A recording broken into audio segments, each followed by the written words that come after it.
বাৰে বাৰে মুখ্যমন্ত্ৰীগৰাকীয়ে কৈ আছে যে বন্ধুত্বমূলক প্ৰতিদ্বন্দ্বিতা হ'ব এইবাৰ, কিন্তু তাৰ মাজতো এফালে সংকল্প সমাৰোহ আৰু তাত যদিও শৰ্মা ডাঙৰীয়াই কৈছে যে ৰাইজৰ বিপুল সঁহাৰি আৰু বহু লোকৰ উপস্থিতি আৰু এক প্ৰকাৰ সাংগঠনিক ভেটি যে শক্তিশালী অগপৰ সেয়া প্ৰমাণ হৈছে এই সভাসমূহত। কিন্তু তাৰ বিপৰীতে বিজেপিয়ে সেই সমষ্টিসমূহত বিজেপিৰ প্ৰাৰ্থী প্ৰক্ষেপ কৰাৰ এক যুঁজা চলাই আছে বুলি চৰ্চা আৰম্ভ হৈছে। আমি টিয়কৰ পৰাই আৰম্ভ কৰোঁ। চাওক, এতিয়া ইতিমধ্যে জয়নাথ শৰ্মা ডাঙৰীয়াই এটা ভাল বিশ্লেষণ আগবঢ়াইছে। প্ৰথম কথা হ'ল কি যে ডিলিমিটেশ্যনৰ পিছত এইটো প্ৰথমটো বিধানসভা নিৰ্বাচন। এই ডিলিমিটেশ্যনৰ পিছত বহুতবোৰ সমষ্টিত বেলেগ সমষ্টিৰ পঞ্চায়ত বেলেগ সমষ্টিৰ মৌজা গৈ আন সমষ্টিত সংযুক্ত হৈছে। গতিকে এইবাৰ সকলো দলৰ কাৰণে বা সকলো দলৰ প্ৰাৰ্থীৰ কাৰণে সমষ্টিৰ অলপ ইফাল সিফাল হোৱাৰ এটা সম্ভাৱনীয়তা সেই কথাটোৱে কঢ়িয়াই আনিছে। এই কাৰণে কোনোবা সমষ্টিৰ নাম সলনি হ'লেও হয়তো প্ৰাৰ্থী এটা সমষ্টিত আগতে প্ৰাৰ্থী আছিল, আন এটা সমষ্টিলৈ সেই প্ৰাৰ্থীগৰাকীক লৈ যোৱা হ'ব, সেই ধৰণৰ এটা কথা এইবাৰ থাকিব। দ্বিতীয় কথাটো হ'ল কি অগপ বিজেপিৰ মিত্ৰতা। অগপ বিজেপি যদি আপুনি একেবাৰে অগপৰ জন্ম হৈছিল অসম আন্দোলনৰ পটভূমিত। অসম আন্দোলনৰ সময়ৰ পৰা সেই সময়ৰ ছাত্ৰ সন্থা যিসকলে অগপৰ জন্ম দিছিল, আজি জয়নাথ দা বহি আছে ছিনিয়ৰ লিডাৰ, এই জন্মদাতাসকলে সেই সময়ত আপোনালোকে যদি চাই ভাৰতবৰ্ষৰ যিবোৰ ৰাজনৈতিক দলৰ সঁহাৰি পাইছিল তাৰ ভিতৰত মই ভাবোঁ ১ নম্বৰ সঁহাৰিটো পাইছিল ভাৰতীয় জনতা পাৰ্টিৰ পৰা। আৰু ভাৰতীয় জনতা পাৰ্টি ৰাষ্ট্ৰীয় দল হিচাপে বাকী আঞ্চলিক দলৰ হয়তো তেখেতসকলে ক'ৰবাত অন্ধ্ৰ বা আন আন ৰাজ্যৰ কিছু আঞ্চলিক দলৰ তেখেতসকলে সঁহাৰি পাইছিল অসম আন্দোলনটোৰ ক্ষেত্ৰত, কিন্তু ৰাষ্ট্ৰীয় দল হিচাপে একমাত্ৰ ভাৰতীয় জনতা পাৰ্টীয়ে সেই অসম আন্দোলনটোক সঁহাৰি জনাইছিল। গতিকে আপোনালোকে যদি চিন্তাৰ আৰু উদ্দেশ্যৰ মাজৰ যদি সাদৃশ্যটো বিচাৰি চায় তেতিয়াও অগপ আৰু বিজেপি আচলতে একেটা মুদ্ৰাৰ পিঠি আৰু সিপিঠি। মই চিন্তা আৰু উদ্দেশ্যৰ দিশটোৰ কথা কৈছোঁ।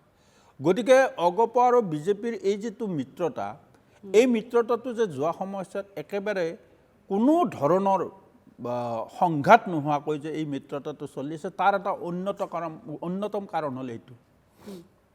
ইয়াত এটা জাতীয়তাবাদী ভাৱধাৰা বা আদৰ্শগত এটা সমিল আছে। আজি অগপই সেই কামটো আন দলৰ লগত পটককৈ কৰিব যাব নোৱাৰে, কাৰণ সেইসমূহ দলৰ আদৰ্শৰ লগত অগপৰ এই চিন্তাটো বা অগপৰ এই দৃষ্টিভংগীটো নিমিলিব। সেইকাৰণে এই সংঘাতটো হোৱাৰ আশংকা খুবেই কম। এতিয়া মুখ্যমন্ত্ৰী মহোদয়ে কৈছে আমাৰ জয়নাথ দাহঁতো ইমান বছৰ ৰাজহুৱা জীৱনত আছে, ৰাজনৈতিক জীৱনত আছে, কেতিয়াবা সভাই সমিতিয়ে ৰাজনৈতিক কাৰণত দুই এটা কথা ক'বলগীয়া হয়, কিন্তু চূড়ান্ত সিদ্ধান্ত ল'ব দলৰ শীৰ্ষ নেতৃত্ব। দুয়োটা দলৰ শীৰ্ষ নেতৃত্বই বহিহে চূড়ান্ত সিদ্ধান্তটো ল'ব। আৰু এই চূড়ান্ত সিদ্ধান্ত লোৱাৰ সময়ত কিন্তু গোটেই সমষ্টিৰ প্ৰতিটো সমষ্টিৰ একেবাৰে গ্ৰাছৰুটৰ যিখন প্ৰতিচ্ছবি নিশ্চয়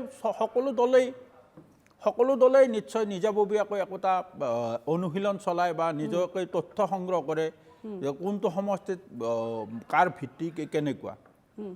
আহিল আপোনাৰ সংকল্প সমাৰোহৰ কথা। অগপৰতো এনেকুৱা নহয় যে মিত্ৰতাত আছে কেইখনমান আসনত তেখেতসকলৰ প্ৰতিনিধি আছে, সেইকাৰণে দলটোৱে কেৱল সেইকেইখন আসনতে বা সেইকেইটা সমষ্টিতে সীমাবদ্ধ থাকিব। তেখেতসকলৰ সংগঠন কৰাৰ গোটেই অসমৰ ১২৬টা সমষ্টিত সংগঠন কৰাৰ তেখেতসকলৰ সম্পূৰ্ণ অধিকাৰ আছে। গতিকে আৰু এইটো কৰা উচিতো। কৰ্মীসকলক নিৰ্বাচন যেতিয়া আহিছে কৰ্মীসকলক উদ্বুদ্ধ কৰি ৰাখিব লাগিব। কৰ্মীসকলৰ মাজত সেই চেতনাটো বা সেই সজাগতাটো আনিব লাগিব যে নিৰ্বাচন আহিছে। কিন্তু আমি যিটো এইবাৰ ইলেকশ্যন হ'বলৈ গৈ আছে এই যুঁজখন কিন্তু NDA হিচাপে হ'ব আৰু তাত অগপ এটা বৃহত্তম অংশীদাৰ হিচাপে থাকিব। কিন্তু কিছুটা দেৰগাঁৱত যিদৰে মুখ্যমন্ত্ৰীগৰাকীয়ে ক'লে যে এইবাৰ বিজেপিক দিয়া হ'ব বা বিজেপিৰ প্ৰাৰ্থী দিয়া হ'ব, ঠিক তেনেদৰে টিয়কৰ ক্ষেত্ৰতো তেনেধৰণৰ কিবা সিদ্ধান্ত হৈছে? চাওক, নাই সেইটো দেৰগাঁৱত মুখ্যমন্ত্ৰী ডাঙৰীয়াই কৈছে যোৱাবাৰো আমাৰ তাত সবল প্ৰাৰ্থী আছিল, কিন্তু যোৱাবাৰ আমি কিবা কাৰণত দেৰগাঁৱৰ ক্ষেত্ৰত আমি এইটো কৰিব নোৱাৰিলোঁ। এনেকুৱা নহয় যে দেৰগাঁৱটোৰ ক্ষেত্ৰত দেৰগাঁৱৰ পৰিৱৰ্তে আন এটা সমষ্টি হয়তো অগপলৈ অফাৰ কৰাব য'ত অগপ কেণ্ডিডেট জিকাটো নিশ্চিত। গতিকে মই সেইকাৰণে কৈছোঁ এইটো একেবাৰে প্ৰাৰম্ভিক পৰ্যায়ত আছে। মানে দুইটা দলৰ শীৰ্ষ নেতৃত্ব এতিয়াও চিৰিয়াছলি বহা নাই।